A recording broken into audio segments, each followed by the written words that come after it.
Voilà, donc aujourd'hui, j'ai le plaisir d'avoir Gwen, donc Gwenaëlle Michel, qui est hypnothérapeute, ostéothérapeute et encore plein de choses, et qui aujourd'hui va intervenir sur… Alors, c'est une technique de communication non violente qui s'appelle la carte à 6 points. Voilà, donc je te donne la parole et je nous mets tous sur muet, sauf toi. Ok, donc je me suis beaucoup intéressé aux techniques de communication non violente parce que déjà en consultation, c'est souvent un problème qui vient quand quelqu'un vous présente une problématique. C'est très souvent un problème de communication, alors soit dans le couple, soit au travail, soit entre les parents et les enfants. Et alors, on attend souvent de nous aussi une solution au-delà d'une vision du problème assez neutre. Et évidemment, ces méthodes de communication, un peu comme les conseils, on va dire, en toute modestie qu'on peut donner à nos clients, patients, je crois que pour bien les connaître, c'est aussi assez utile de les pratiquer, de les expérimenter d'une certaine manière. Donc là, en l'occurrence, c'est une technique de communication. Alors bon, j'aime pas trop le mot technique, mais c'est peut-être un fil conducteur dans une façon de mener une conversation, et notamment quand cette conversation, elle est là pour résoudre un problème. Euh, Peut-être un problème léger, mais souvent un problème grave, voire une confrontation. Alors, c'est une façon de faire qui existe depuis assez longtemps. Moi, j'avais vu ça en formation, mais il y a donc un auteur que j'aime beaucoup qui s'appelle David Servan-Schreiber qui l'a un peu synthétisé. Il l'a synthétisé sous la forme de ce qu'il appelle une carte à 6 points. Alors, pourquoi une carte à 6 points? Parce qu'il l'avait écrit sur une petite carte qu'il avait donnée à ses patients et à ses collègues. Et sur cette carte, il avait mis les 6 mots qui résument en fait cette technique de communication. Alors, je vous mettrai ça en ligne à la fin. Moi, je l'ai mis comme ça sur une page A4 pour que je puisse l'avoir au cabinet et puis pour que ça résume un peu les points. Donc là, c'est une carte en A4, hein, c'est un peu grand, mais c'est pratique à lire pour mes yeux âgés. Alors, les 6 points de cette technique de communication, je vais les détailler.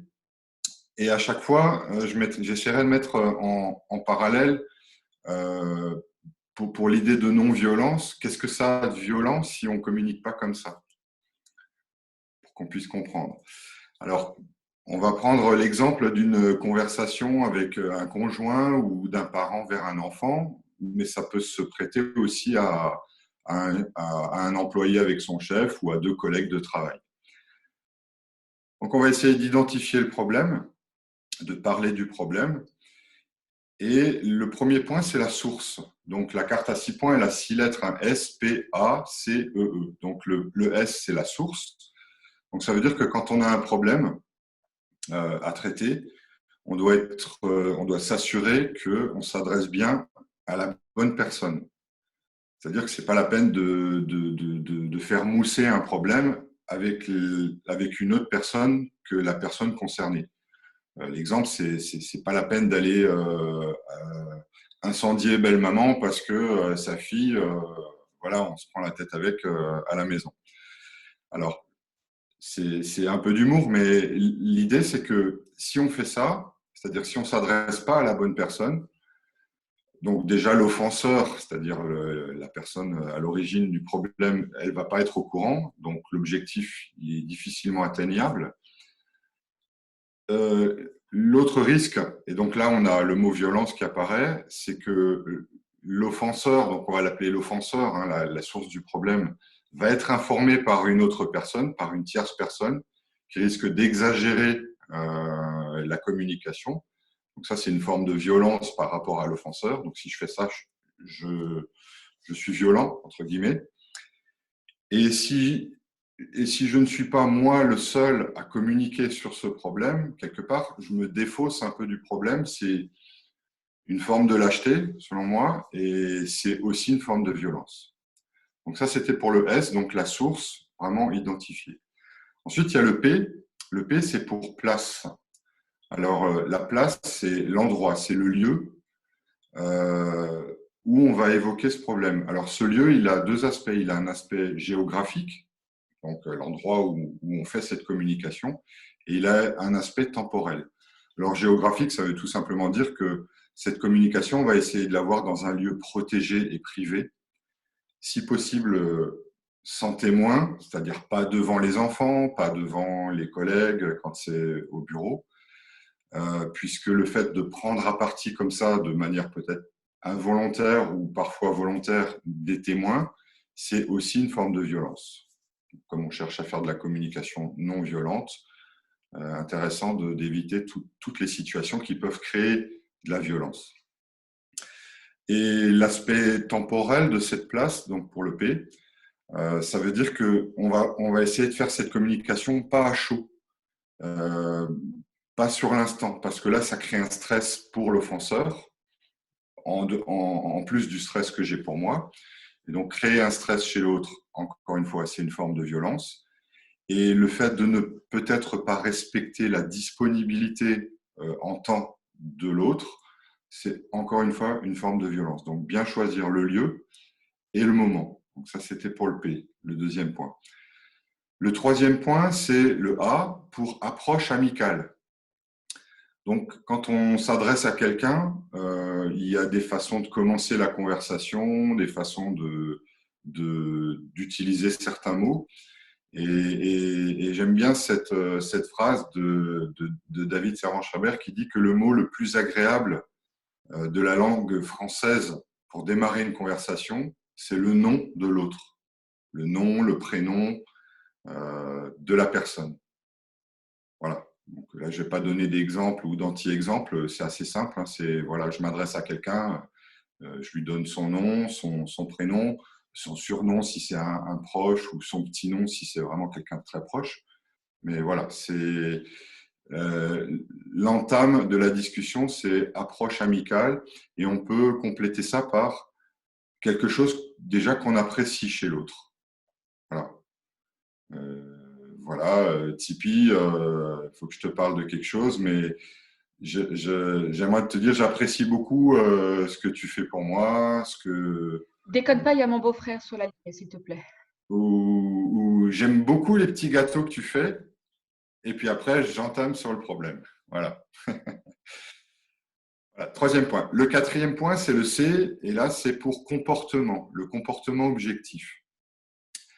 Donc là, il s'agit de définir le sujet du problème, le comportement qui a créé le problème qui amène à cette discussion. Donc, par exemple, s'il s'agit de quelque chose qui a été dit à la personne, je vais lui dire « lorsque vous avez dit cette chose », et je peux citer. Et surtout pas, ce qui serait très différent, de dire « lorsque vous vous êtes comporté comme un idiot en disant ceci, un pervers, etc. » Voilà. On ne va pas essayer de mettre tout de suite une interprétation sur la phrase ou le comportement. On va juste l'évoquer.